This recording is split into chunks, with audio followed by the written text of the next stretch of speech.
Praise the Lord. This time with God എന്ന ഈ പ്രോഗ്രാമിലേക്ക് നിങ്ങൾ ഓരോരുത്തരെയും ഞാൻ സ്വാഗതം ചെയ്യുകയാണ്.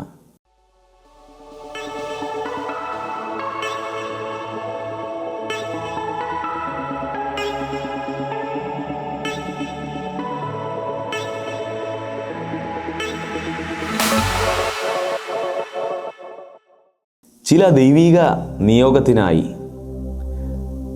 യോന പ്രവാചകനോട് നിനവയിലേക്ക് പോകുവാൻ ദൈവം പറയുവാൻ തക്കവണ്ണം ഇടയായിത്തീർന്നു.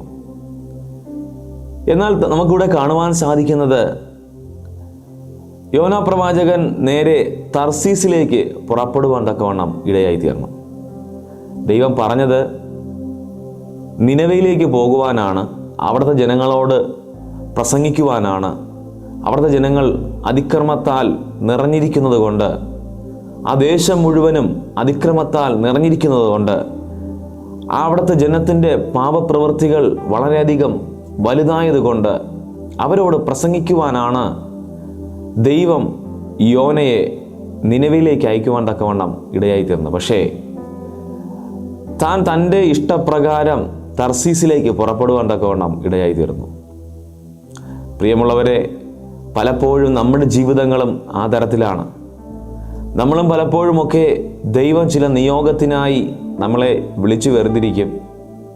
എന്നാൽ ആദ്യമൊക്കെ ആ നിയോഗത്തിൻ്റെ പുറകെ നമ്മൾ സഞ്ചരിക്കും. പക്ഷേ വഴിയിൽ വച്ച് ചില കംഫർട്ട് സോണുകൾ നമുക്ക് മുന്നിൽ കാണുമ്പോൾ, ചില എളുപ്പ വഴികൾ നമ്മുടെ മുന്നിൽ കാണുമ്പോൾ, അല്ലെങ്കിൽ വളരെ ഈസിയായി നമുക്ക് ആക്സസ് ചെയ്യാൻ പറ്റുന്ന ചില സാധ്യതകൾ നമ്മുടെ മുന്നിൽ കടന്നു വരുമ്പോൾ നമ്മൾ പലപ്പോഴും അതിലേക്ക് മാറി പോകുന്നവരാണ്. ഓരോ ദൈവവിശ്വാസികൾക്കും ദൈവം ചില നിയോഗങ്ങൾ നൽകിയിട്ടുണ്ട്. നമ്മളെ ദൈവം വിളിച്ചു വേർതിരിച്ച് ദൈവത്തിൻ്റെ സ്വന്തം ജനമാക്കി മാറ്റുന്നതോടൊപ്പം തന്നെ രാജകീയ പുരോഹിത വർഗത്തിന് അവകാശികളാക്കുന്നതോടൊപ്പം തന്നെ ചില നിയോഗങ്ങളെയും നമുക്ക് ദൈവം ഏൽപ്പിക്കാറുണ്ട്. ഇവിടെ യോനയെക്കുറിച്ച് നമ്മൾ പഠിക്കുമ്പോൾ നമുക്ക് മനസ്സിലാക്കുവാൻ സാധിക്കുന്നത്, അദ്ദേഹം തർസീസിലേക്ക് കടന്നു പോകുവാനുള്ള സകലതും ക്രമീകരിക്കുകയും അതിന് യാത്ര പുറപ്പെടുവാൻ തക്കവണ്ണം ഇടയായിത്തീർന്നു. എന്നാൽ ദൈവം യോനയോട് പറഞ്ഞത് നിനവയിലേക്ക് പോകാനായിരുന്നുവല്ലോ. എന്നാൽ ദൈവം അവനെ നിനവയിലേക്ക് എത്തിക്കുവാൻ തക്കവണ്ണം ഇടയായിത്തീർന്നു. ബൈബിളിൽ നമുക്ക് കാണുവാൻ സാധിക്കുന്നു, ഒരു വലിയ കടൽക്ഷോഭം ഉണ്ടാകുകയും അത് എന്തുകൊണ്ട് നടന്നുവെന്ന് അവർ ചീട്ടിട്ട് നോക്കുമ്പോൾ അത് യോന മുഖാന്തരമാണ് നടന്നതെന്ന് മനസ്സിലാക്കുകയും യോനയെ നേരെ കടലിലേക്ക് തള്ളുകയും അവിടെ നിന്ന് യോനയെ ഒരു മത്സ്യം വിഴുങ്ങുകയും നേരെ നിനവിലേക്ക് കൊണ്ട് ഛർദ്ദിക്കുകയും ചെയ്യുന്നതായിട്ട് നമുക്ക് കാണുവാൻ സാധിക്കുന്നു.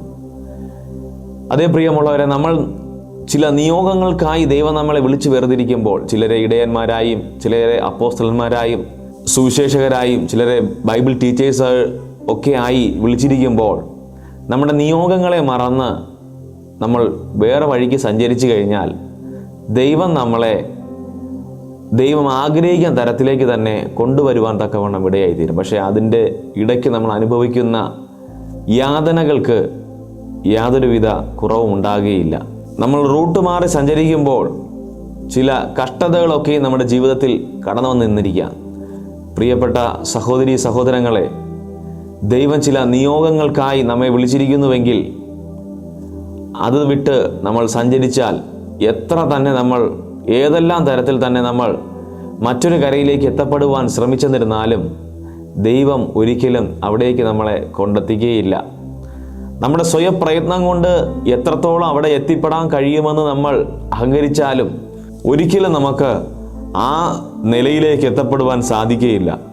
അതുകൊണ്ട് ദൈവത്തിൻ്റെ വിളി കേട്ടിട്ട്, അല്ലെങ്കിൽ ദൈവത്തിൻ്റെ നിയോഗത്തിനായി നമ്മൾ ഏൽപ്പിച്ച് നൽകിയിട്ട് ഏതെങ്കിലും തരത്തിൽ ആ റൂട്ട് വിട്ട് മറ്റൊരു വിധത്തിൽ സഞ്ചരിച്ചു കൊണ്ടിരിക്കുന്ന ആരെങ്കിലും ഇന്ന് ഈ സന്ദേശം കേൾക്കുന്നുണ്ടെങ്കിൽ, ഈ ദിവസങ്ങളിൽ ദൈവം ആക്കി വച്ചിരിക്കുന്ന മേഖലയിലേക്ക് മടങ്ങി വരുവാൻ ഞാൻ ദൈവനാമത്തിൽ നിങ്ങളോട് ഓർപ്പിക്കുകയാണ്.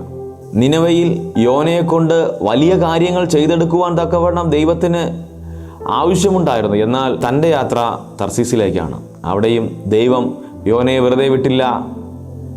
അനുഗ്രഹിക്കപ്പെട്ട ഒരു ശുശ്രൂഷകനെ തിരികെ നിനവയിൽ തന്നെ കൊണ്ടുവന്ന് അവിടുത്തെ ജനങ്ങൾക്ക് അത് അനുദപിക്കുവാൻ തക്കവണ്ണം കാരണമായി തീരുന്ന തരത്തിൽ അദ്ദേഹം അവിടെ ശുശ്രൂഷകൾ ചെയ്തെടുക്കുവാൻ തക്കവണ്ണം ഇടയായിത്തീരുന്നു. ദൈവം നമുക്ക് നൽകിയിരിക്കുന്ന ശുശ്രൂഷാ മേഖലകൾ വിട്ടുമാറി മറ്റൊരു വിധത്തിൽ നമ്മൾ സഞ്ചരിച്ചു കൊണ്ടിരുന്നാൽ ദൈവത്തിൻ്റെ പ്രവൃത്തി നമ്മളിൽ നിന്ന് കാണുവാനായിട്ട് സാധിക്കില്ല. അതുകൊണ്ട് ഇന്ന് ഈ സന്ദേശം കേൾക്കുന്ന പ്രിയ സഹോദരി സഹോദരങ്ങളെ, ദൈവം നമ്മൾ നൽകിയിരിക്കുന്ന നിയോഗങ്ങളെ മുറുകെ പിടിച്ചുകൊണ്ട്, ദൈവം നമുക്ക് നൽകിയിരിക്കുന്ന ഉത്തരവാദിത്തങ്ങളെ പൂർണ്ണമായി നിറവേറ്റിക്കൊണ്ട് ഈ ദിവസങ്ങൾ നമ്മുടെ ജീവിതങ്ങളെ മുന്നോട്ട് കൊണ്ടുപോകുവാൻ ദൈവം സഹായിക്കുമാറാകട്ടെ. God bless you all.